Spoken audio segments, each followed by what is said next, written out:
Nobody wants to be sold. Nobody wants to be heavy-handed, a product, a service, anything. But people listen to recommendations. People love when other people refer. So I would much prefer other people say something about me than me force feed people what I do in my business. Most hosts never achieve the results they hoped for.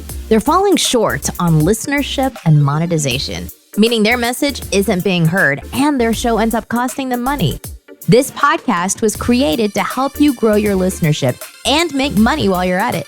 Get ready to take notes. Here's your host, Adam Adams. What's up, my friends? I am recording this quick disclaimer, not in my studio, and it's around the holidays. The kids are playing in the background. They're out of school. And I wanted to just let you know that episodes 132, 134, 136, 138, 140, and 142 are all going to be interview episodes. Instead of recording solo episodes around the holidays, I'm going to go ahead and keep giving you 4 episodes a week for now. But I'm going to have some of the previous recorded episodes that have never aired quite yet play through for episodes 132 to 142. So anyway, I hope you're having a great holiday if you're listening to this around the holidays. And I would say spend some time with your family. But if you ever are going to do something like what I'm doing now, just let your audience know. Just let your listener know. Now let's jump into an interview episode. Thanks. All right. This is a podcast on podcasting episode with Billy Samoa. And I don't even know how to say your last name. So give it to me now. Saleebey. Yeah, you got the Samoa part right, but Saleebey. I like the way that sounds. Samoa Saleebey. All right. Are you ready? Yeah, man, let's do this. Executive at Tesla. Didn't know that. You were one. Not anymore? No, I left Tesla, or Tesla left me in 2019. So that was, okay. I had a 10-year corporate ride. All right, here we go in 3, 2, 1. And we're back with another episode of the podcast on podcasting. It's funny because I have somebody on the show who also has a podcast about podcasting for the love of podcast. This is none other than Billy Samoa Saleebey. Woo, thanks, man. So stoked. I'm excited because, Billy, you have an incredible personality, incredible love for other people.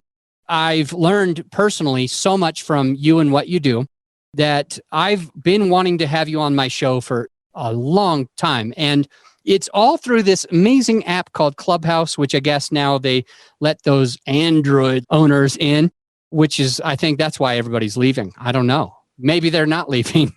Anyway, let's get into it. So I've learned a ton from you on Clubhouse. You add a ton of value to a lot of people on Clubhouse. You're always running rooms, co-running rooms, and just supporting a lot of different people. And I just want to commend you and say that I appreciate you for that.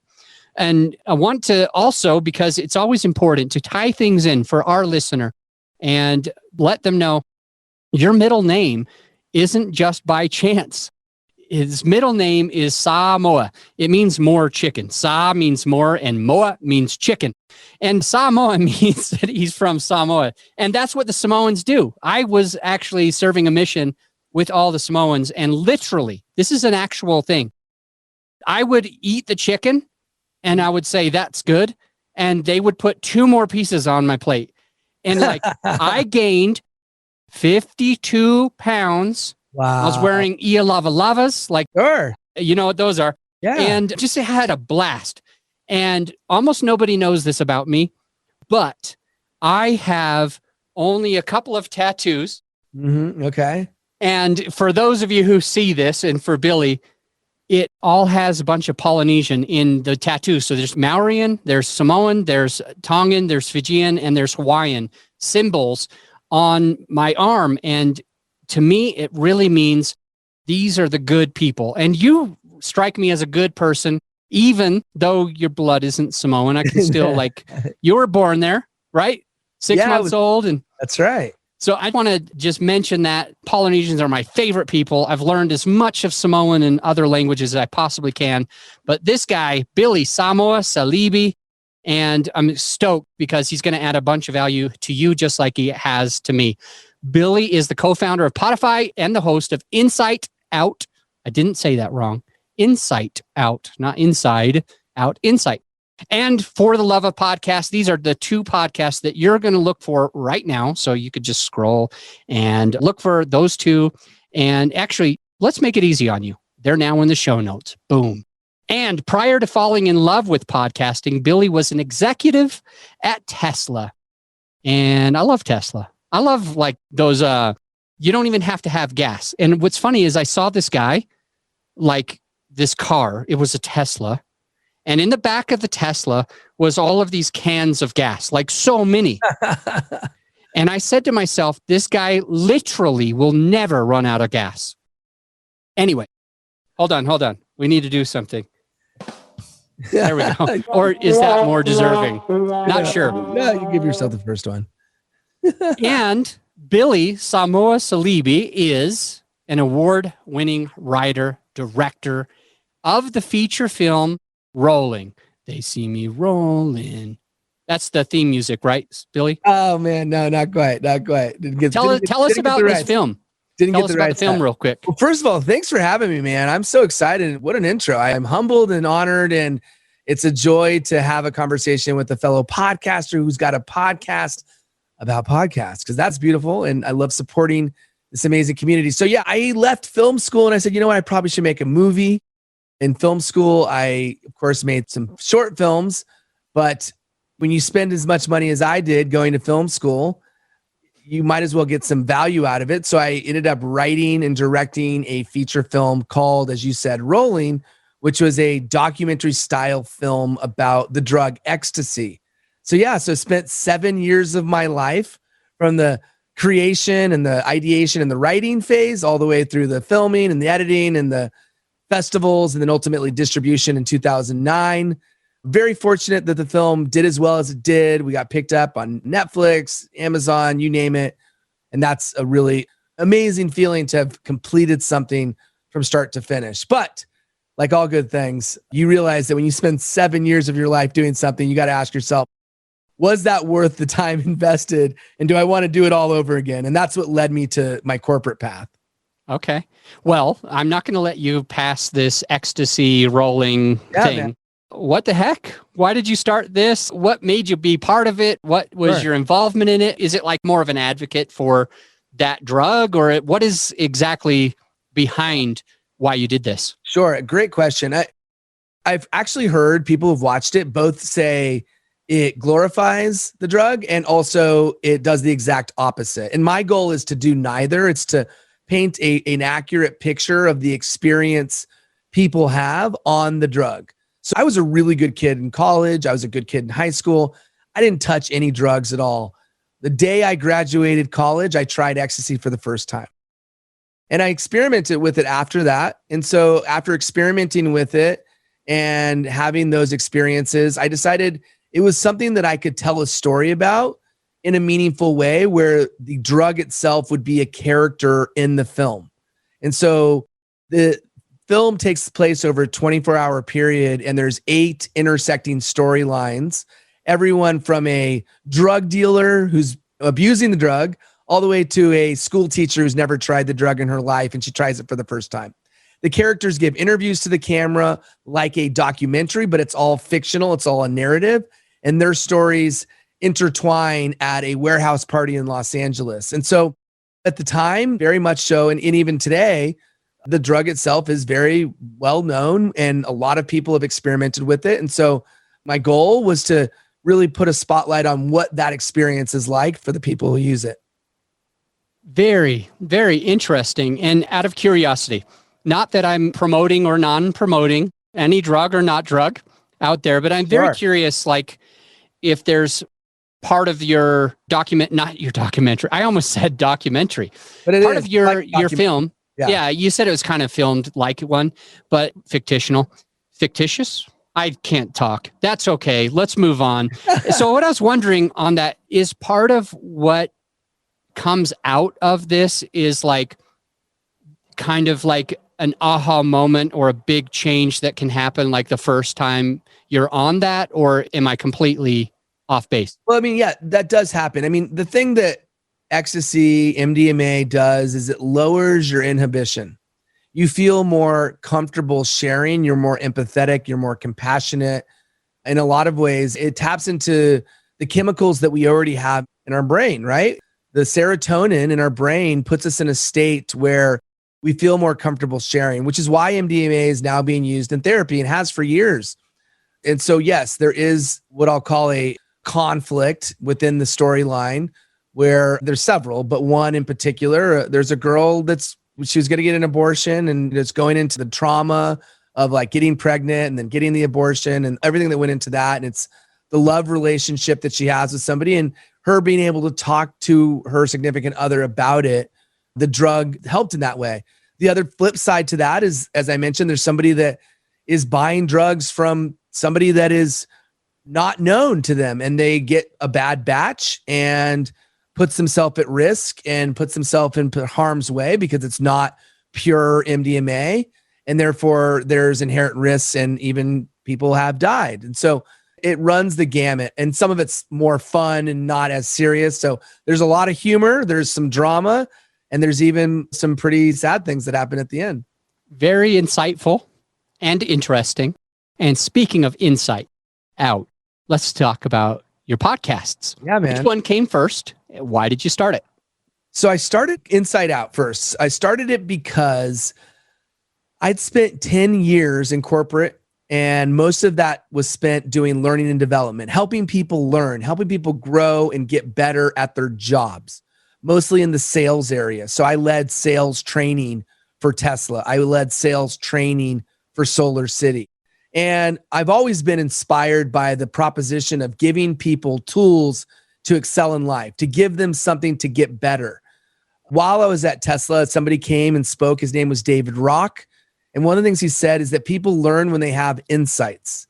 And often insights happen in random times, like when we're taking a shower, when we're going on a walk, when our mind is quiet, when our prefrontal cortex isn't burdened with all of the work and heavy load that we give it to make decisions and be the CEO of our head, right? And so when we give ourselves the peace and quiet to make those decisions, we begin to have insights.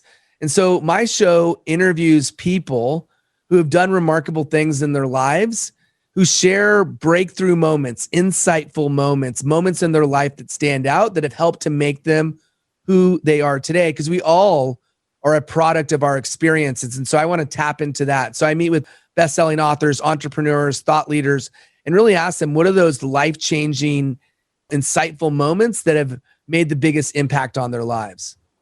Very fun. And I'm curious, from your experience, what you've learned.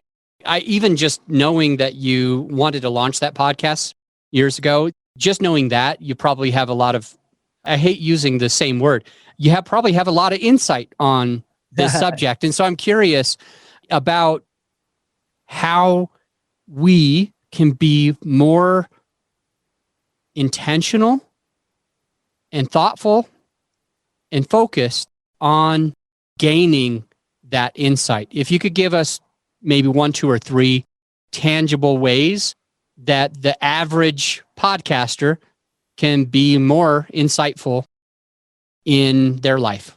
Yeah, happy to. Well, I think the first thing is put yourself in position to not constantly be thinking and doing. And so I mentioned a few things. We need to give ourselves opportunity to breathe, to think, and to make sure that we are allowing our brain to have those moments where we might come up with something otherwise wouldn't, because we're overworking the prefrontal cortex. So there's countless activities you could do. There's meditation, there's walking, even taking a shower. It might sound crazy, but I mean, how many of you have had a breakthrough moment in the shower? Well, it's because you're not thinking about other things. So I think giving yourself those breathers, that's one big tip. The second thing is when you have those moments, don't let them pass. You have to be aware enough to note and to document those moments, and don't let them pass you by, because we have thousands of thoughts a day. And a lot of them, they happen so quickly. Maybe we don't ignore them, but because a new thought came, we forget them. It's kind of like a dream. You forget your dreams, right? If you don't write them down right away, you forget them. If you don't write down your insights right away, you forget them. So that's step 2, is write your insights down. Step 3 is figure out, is this insight worthy of me applying into my life, or is it not? And the way in which you should do that is to carve time out on a weekly basis to really start to think about, what are the things that are most important for me in my life? And I call this high altitude thinking, because often we're working in our business, we're working in the nuts and bolts and whatever that may be. We're a podcaster, we're a business owner, or we're both, and we're working in the business. And all of our consumed time is in operations and making the business function, and we're in triage mode. The problem with that is it doesn't give us that higher altitude perspective that we need to say, you know what, maybe I'm spending all my time spinning my wheels, when in reality, I could be taking a different path. And often, if you could apply those insights, you'd be taking a better path, a more straight path to where you want to go, to what's ultimately most important to you. But you got to have that vision. So that would be the last thing I would say, is that without having a destination point and a place that you're targeting, you're going to be floundering. You can't go to a place if you don't know where it is. And so first, put yourself in position to have the insights by quieting your mind. Second, write down those insights to make sure that they're documented. Third, as you do that, make sure that you're giving yourself the high altitude, determining if those insights should be applied into your life. And then fourth, make sure that they are all targeting a particular vision and endpoint. So you are good at sales because you're speaking right into the things that I struggle with. And I'm sure the listener as well.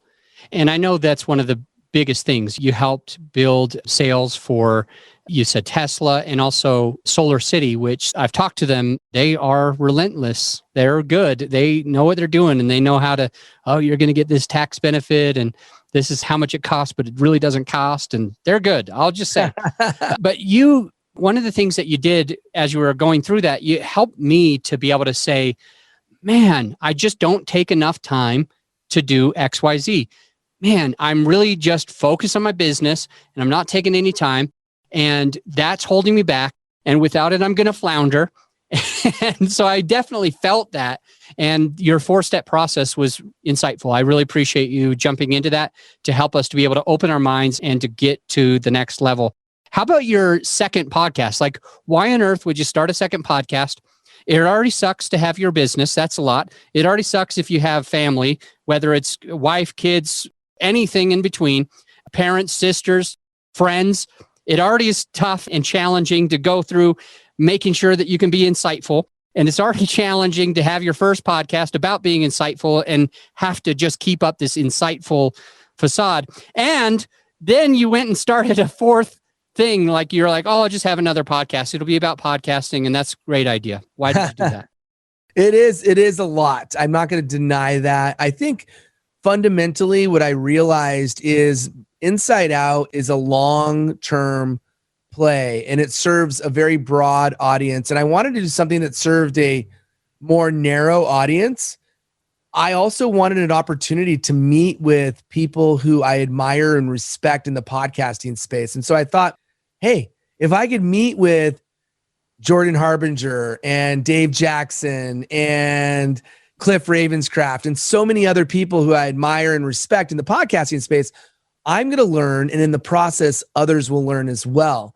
And so I didn't think that doing another podcast would be a horrible decision. And I still don't today, but I also recognized at the time that it would be a lot more work. And so I contemplated, do I do this, and do I do a season approach where I do one season one and another? And I just decided, you know what? I can do both. There are people that do 3 shows a week for one podcast. So I could do 1 show a week for 2 podcasts. Now, believe it or not, I've started a 3rd podcast, which I don't even publicize because it just came out, that I'm doing with my son, called Things You Didn't Know. And we talk about things that you didn't know. Like, we just did the first episode is Things You Didn't Know About Abraham Lincoln. We're going to do Things You Didn't Know About Disneyland. So I kind of look at it more like, I believe in this space. I'm bought in. I'm 100% all in and passionate about podcasting.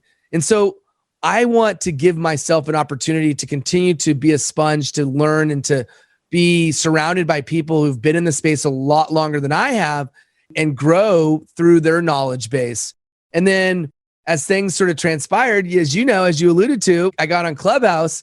To me, that really is the biggest commitment, is spending hours on end on Clubhouse. So it's like finding the balance between all of those things. Clearly, it's a struggle. It's something I think about and something that I'm constantly figuring out how to optimize.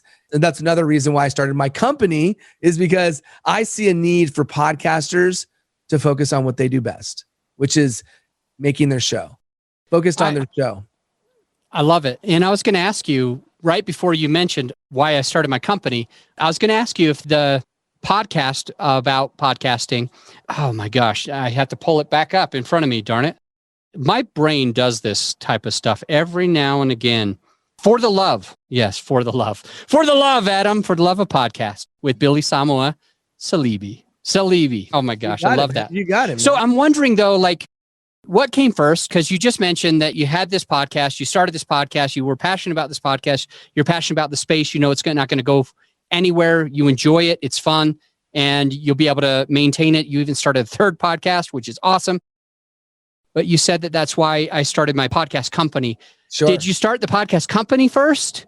Or about podcasting first and then be like, oh, okay, well, I'll just start like a fifth thing and just have a company. I may as well. Yeah, I might as well start at sixth and seventh thing. Yeah, so For the Love of Podcast came before Podify. So although I was working on Podify sort of in parallel, but I launched For the Love of Podcast end of August of 2020. And then I launched Podify in December of 2020. So they're both still under a year old. I'm only about to release my 36th episode of For the Love of Podcast versus Inside Out. We're about to release 80. So, but the point I'm making is what I realized is all of the operational things of making a podcast, the editing, the repurposing the video, the web development, the writing, the publishing, all of that took way too much of my time. And if I could outsource that, I would have so much more of my time to do the thing that I love doing, which is interviewing people and preparing for those interviews and all of those things. And so that's why Podify is a great fit. And the nice side benefit of For the Love of Podcast is it's a feeder, a lead generator for Podify. Because when I have a show that services podcasters and I have a business that services podcasters, my potential clients are my listeners or even my guests as well. And so actually a combination of Clubhouse, LinkedIn, and my podcast have built Podify. All of my customers have come through there. I don't do any outbound at all. I do only inbound, either referral-based business or they've heard me on Clubhouse. They've seen my post on LinkedIn, and I was very active on LinkedIn last year, or they've heard my podcast. One of the three things, and maybe one thing they found me on, but then they heard my podcast, which added a bit more credibility. So that's another good benefit of having that show additional. I love it. That's so true. I had a podcast that I didn't really hardly have any listeners at the beginning. It was called Creative Real Estate Podcast. I started it. I wanted to raise money. I wanted to attract capital for doing real estate deals and everything. And what's funny is I maybe only had like 20 downloads per episode in the beginning. And for the first whole year, it was like that. It took me actually probably about a year and a half until I figured out how to start marketing it. And it just like slowly had that giant bell curve and went to 100, which is 5X what I was doing. And then it went to 300, which is another 3X on top of. And then it went to 3,000. It was another 10X on top of that, like downloads per episode. But in the beginning, when I only had it going for like 8 months, I went to some conference, some real estate conference. And I was talking to this guy and he was well-to-do. He was like a perfect avatar for me at the time for wanting to attract private capital. This guy was exactly the right, perfect person. And I wasn't famous. And I just mentioned to him that he goes, oh, what do you do? Blah, blah, blah, blah. I let him know a little bit about what I do. And then I just found a way on purpose, to be honest. I found a way to just say, oh yeah, I've got this one episode of my podcast that reminds me of that. And I just mentioned that like in passing. And he goes, just like I hoped he would say, wait, you have a podcast? I go, yeah, of course I have a podcast. And of course I'm the best and all this. I'm so cool. I have 20 downloads per episode. And so what I did is I said, I can help you find it on your phone. Do you have an iPhone? And he said, yeah. So he gives me the iPhone. And what I do is I subscribe to it and don't tell him. But I went ahead and just gave myself a 5-star rating before he ever listened to it. That was probably bad, but I did it. I subscribed to it and I gave myself a 5-star rating and I gave him the phone and I told him about just one episode that he should listen to. A few months later, the guy calls me back and he says, I've listened to 30 or 40 of your, I don't remember the number now. I've listened to a lot of your podcast episodes and now I want to invest with you. And he's actually one of our biggest investors. And I didn't have any listeners. So it's kind of illustrating exactly what you were mentioning with your podcast about podcasting for the love of podcasts. That's how the listener will find it. And it's also in the show notes. Both of your podcasts are already in the show notes. We can just click on them. You started this podcast. It's about podcasting. And you mentioned a few ways that it benefits you, similar to what I just mentioned. You mentioned a lot of the times you'll have guests on your podcast that might end up doing business with you. B, they might share the episode and grow your audience so that you do even more. C, you might be able to have them knowing what you do. So they just tell somebody, oh, I don't do that, but Billy Samoa does that. Yeah. And additionally, you've got all the listeners and the credibility, and you've built that a little bit bigger by adding immense amount of value on a little app called Clubhouse, where you're just giving. Every single time that you're there, you're never, ever, at least it doesn't feel like it. Maybe you're just really good at sales. Who knows? Maybe you're just like pouring into people. And I think that really attracts people more than you being like, hey, I could do this for you. It's just people are like, hey, can you help me with this? Sure. Or their friends are like, oh, I know Billy does that. And so that is remarkable. And I think even though the listener themselves probably don't have a podcast about podcasting, all of those points that you made in the value that you get by having a podcast, each and every one of those points can be beneficial to us in any type of business, because it's all marketing and positioning and making sure that we're getting in front of the exact right avatar. And you're doing just that with your podcast. I want to ask though, go ahead. I was going to say, the one thing I'll add is nobody wants to be sold. Nobody wants to be heavy-handed, a product, a service, anything.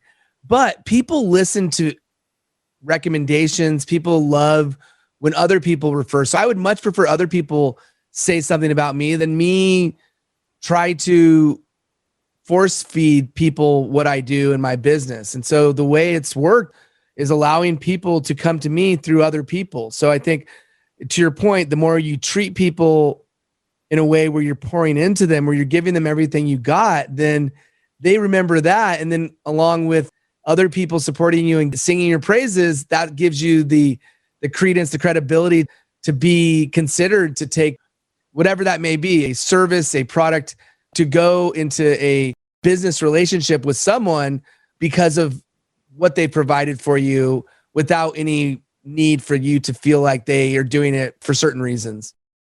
I completely agree with you. Really good point. And I wanted to ask you, just like with your first podcast, you did a lot of things right, I'm sure, and it grew and you enjoy what you're doing.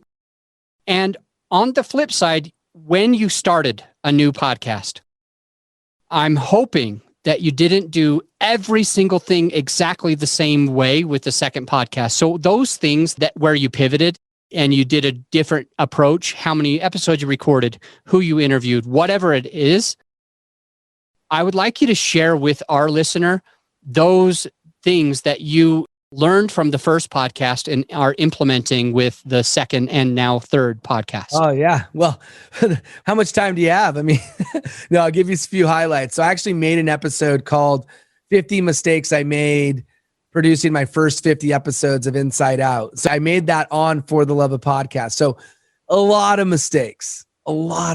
Some of them I haven't even corrected, but I'll give you a few of the basic ones. To me, the title is super important. You have to make sure that the title will do as good a job as possible letting the audience, your potential listener, know what the show is about. So I think it was Cliff Ravenscraft said something to this effect: make your title boring and descriptive. So the social media marketing podcast, you know what that's about. Inside Out is a little bit vague. I don't know what it's about. It's about insights, but what about insights? So it's kind of abstract. I like it now, but there's been a time where I'm like, I don't know, blah, blah, blah. But to your point, it's grown, but it's a long-term play. I had to see it grow over a long period of time. Maybe not that long, but like long enough. So the title was really important. The second thing, and this goes along with the title, is who is the listener? Defining who that is. I did not do that clearly with Inside Out. Is it a leader? Is it an entrepreneur? Is it a small business owner? Or is it somebody in corporate? Who is the listener, right? And so that, to be honest, it's still fairly broad. Somebody that wants to improve their lives. That's so broad. Versus a podcast about podcasts, my listener is podcasts. Specifically, though, within that, I would say beginner podcaster to intermediate podcasters, not as much for the advanced podcaster. That's who my show serves. So first thing, title. Second thing, who you serve. The third thing, and I'm still working on this, and I think this is probably with any podcaster, is how much of your time is spent, and for me, how much of my time was spent creating versus promoting. I think most people spend 80% of their time creating and 20% of their time promoting and marketing. I think that should be inversed if you care about the show getting the kind of traction you want. Now, this is not like hard and fast. There's all sorts of situations. Some shows, all they do is work on the content and it blows up. Other shows, if they don't spend time on the marketing, literally, they might have 10, 15, 20, 50 downloads, 100 downloads, very small numbers. And so I believe that marketing plays a critical role in the success of a podcast, because otherwise it's just like throwing a podcast in the ocean and hoping somebody will find it. It's not going to happen. There's not a good distribution network with podcasts. And that's why it's like a book. If you write a book, great, you wrote a book, but no one's going to find it unless you do the legwork. So think of the marketing like marketing a book. You have to do the hard work to get it out there. And the last thing that I'll share that I believe that I should do differently, and anyone that it wants to make their show successful, is make sure, and this is why you and I are talking, I mean, go on as many podcasts as you can that are in your niche. This is a great example. Me being on your show, would love to have you on my show. And so it's just like, now I'm getting exposure to your audience, you get exposure to my audience, and it helps to cross-pollinate. And I think that's a big thing that I make sure I'm doing now, is being on more shows, because podcast listeners listen to other podcasts. So I just want to be on as many podcasts as I can, especially with ones that are within my industry, my niche. Yeah, I completely agree. And you cross-pollinated another way as well. And I loved it. Just for example, and I don't know if you did it on purpose. I think you're smart enough that you probably did this on purpose, but that's okay. That's like a backhanded comment if you didn't do it on purpose. I'll just let go. But the point that I was going to make is, on your podcast, For the Love of Podcast, you did a 50 mistakes that I made with the Insight Out podcast. And what's cool is, as we listen into the For the Love of Podcast, and we hear about this Insight Out, and you spend a little bit of time going through 50 different mistakes, it kind of gets us to think about that other podcast, right? And it cross-pollinates, even though they're both your shows as well. You'll be able to pull in, like, you're sharing and illustrating the stories of what's going on, and it's all tangible for the listener, for their podcast, but at the same time, they might be like, oh, I should check that out. And you might be able to grow that listener base just because of that one single episode. It's kind of awesome. Yeah, no. Did you do it on purpose, or? Yeah, well, you better have. It's so funny you say that. You can't say yes or no. Yeah, either way. Yeah, no, I would say I don't remember what my thought process was. I don't think it has crossed my mind since then, but I don't think it was something that I thought too much about. I mostly thought, how can I serve my audience the best? And I think that was my primary focus, but there is a cross-pollination byproduct that exists. And so I wish I had a good enough memory to say that I was very strategic and thought perfectly about it. But I would be lying if I said I remember exactly what my thought process was. Okay, fair enough. We will move on if you're ready. So here's where we're going to go. We're going to just take a quick break for our sponsor, just be real brief. But when we get back, I want to share just some of the tangibles that I picked up from you today, just through what we've discussed. And I want to end the episode after I go through some tangibles. If you could just give your top best advice for a new podcaster, what they can do to be able to increase what they're doing. I'm stoked because you've already added so much value. So going to your very number one, I think that's going to be epic. But first, a word from our sponsor. Hey, my friend, as you know, this episode is sponsored by my company, GrowYourShow.com. We want you to be able to have the best tools at your disposal without costing you a whole arm and a leg. So right now you can get a free list of vetted equipment that like mics, mixers, webcams, sound treatment, editing software, everything that you need. I created the whole PDF with direct purchase links just to save you time and money, to help it be more convenient for you. So this free PDF will help you skip all the guesswork. If it's on there, it's vetted and approved by yours truly. And if it's not on there, it's probably not worth the money.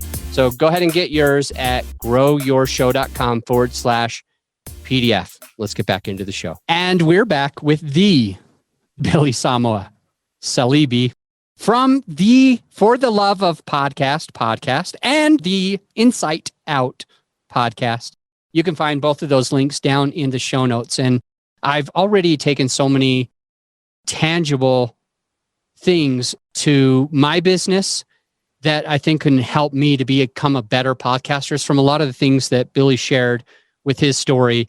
And it's been insightful, to say the least, to talk about rolling on E and what his movie did, him working with Tesla and the experiences that he's been able to share with us. And those 4 main things that he mentioned on how to gain insight will probably stay with me forever. Just like putting yourself into the right position where your brain can allow that to happen, like meditating, even showering or going on a walk or whatever it means to take a breather.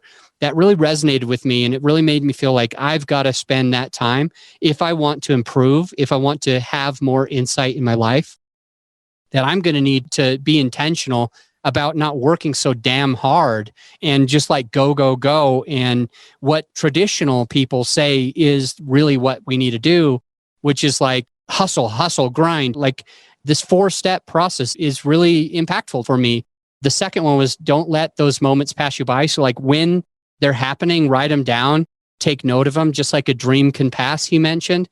The third one was asking yourself, taking some time after you've written them down and just to look at them in your journal or wherever you're putting them and say, is this worth my time? Is it worth my time to carve out that time to say, should I do that thing that kind of came to me in my quiet moments? And that last one, which was that nothing happens without a vision. Nothing at all happens if we don't have a clear path of where we're going. If we're trying to go from LA, which is where Billy lives now, to up in Conifer, Colorado in the mountains, you've got to see it. You've got to at least know where that end result is before you can start to map it out. And so having that clear vision of where you're going is critically important. In fact, he said, quote, without it, you'll flounder around. He mentioned a couple of things that he is doing differently. Like number one, the title is critically important. You've got to have something that's simple. And that, I think, is something that most people, they're just trying to get so creative and so out there that they're really missing the mark because they're not pulling in their avatar. So that one thing that he did differently with his new podcast and is doing again with the third podcast, huge takeaway for you and for me. The second big thing that he wanted to make sure that he did with the new podcast is define that listener specifically. The third is the time of creating content versus marketing. And I know that all of y'all are probably going to make this mistake if you don't let this resonate.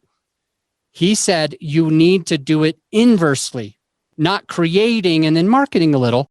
It's creating and marketing a lot. And that's the way you're going to be able to grow. The way that he illustrated, and I loved the way this came across, is you have to do the hard work. He said, it's like you can't just drop a podcast in the ocean and expect people to find it.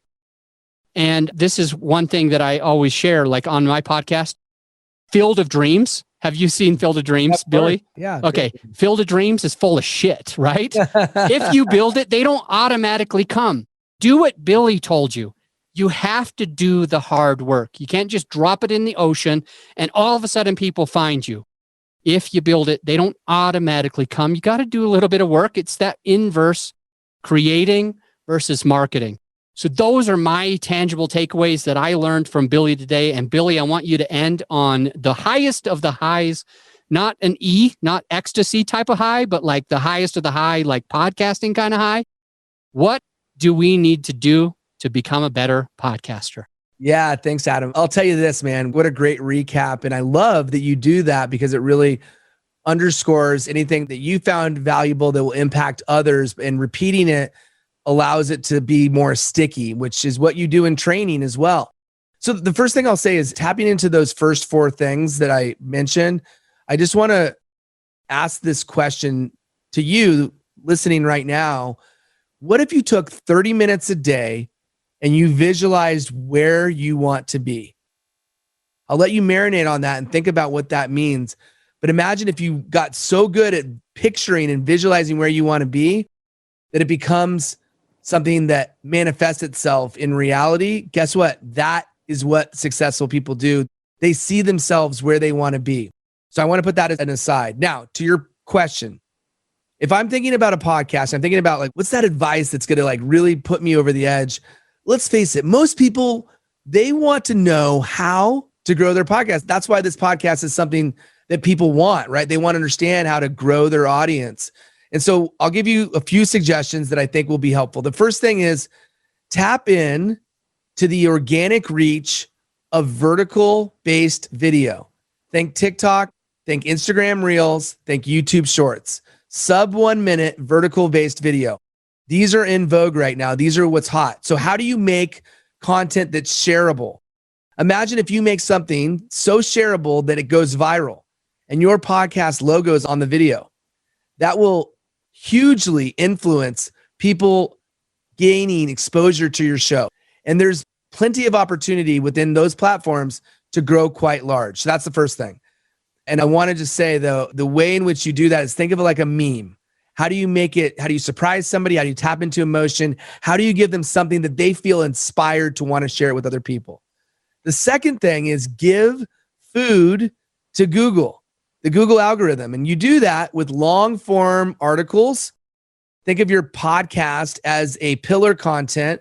And from that pillar content, you have the smaller repurposed content for the video. But then you could also create long form articles that are keyword rich and they attract people to your website. You need to own your own property, your own website.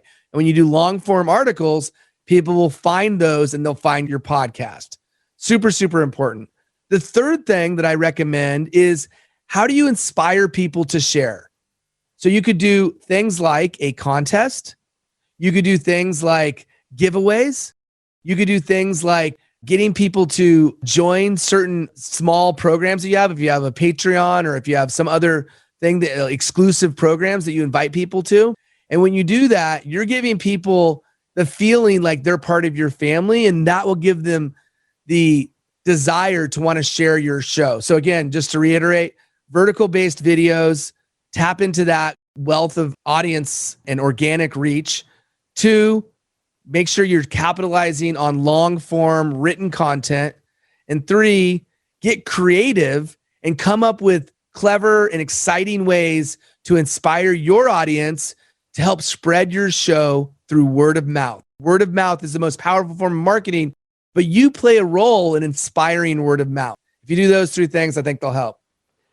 I think they'll help. Oh my gosh. Drop a mic. That was badass. I'm curious though, just like randomly, don't drop your mic. I know that mic and it's like several $100. Anyway, this mic would be fine. It's only a couple $100. I wanted to ask you, you said, how do you inspire people to share the podcast? And you had a couple of good tips like contests and giveaways and making it exclusive like Patreon and things like that to help your listener share your podcast. But I know a lot of people who struggle with getting their guest to share the podcast. Like, you're on my show right now.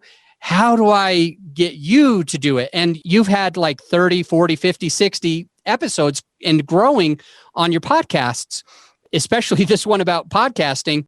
What are you doing as a last question? We could have dropped a mic already, but I know that the listener also wants to know how to do this. So how do you get the guest to get behind your message and want to share it?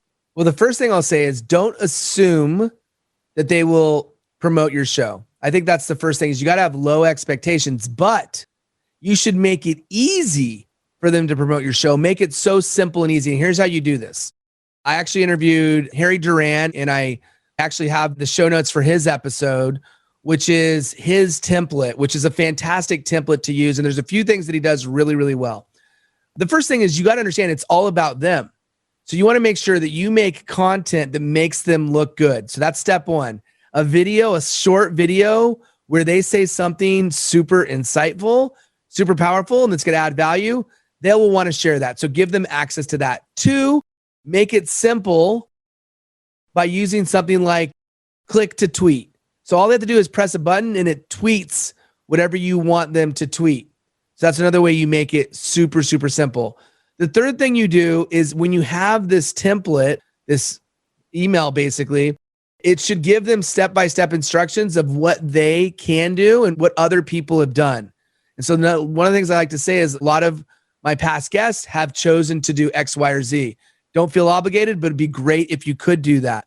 So you're inspiring them by giving them examples, making it really easy, making it about them, and then using the tools that exist, like to tweet and others, where it's so simple for them to promote. And don't forget, when you're promoting them, to tag them so that they can like and reshare the things that you put out there, which is also really easy for them. So I think it's just doing those things proactively. Holy cow. That's insanely good. And it helped me a lot. So here's what we're going to do. I'm going to have my team, like if you're listening, this has already happened, but I'm going to have my team look for your Harry Duran episode. And I'm going to have them literally in the resources of this podcast. You just scroll down, you can get there. That episode's going to be out there. But I took away 3 amazing tangibles that I will never forget. Obviously, content that makes them look good. That's important. And next one is making it simple. The third one was my favorite because it's something I've never done.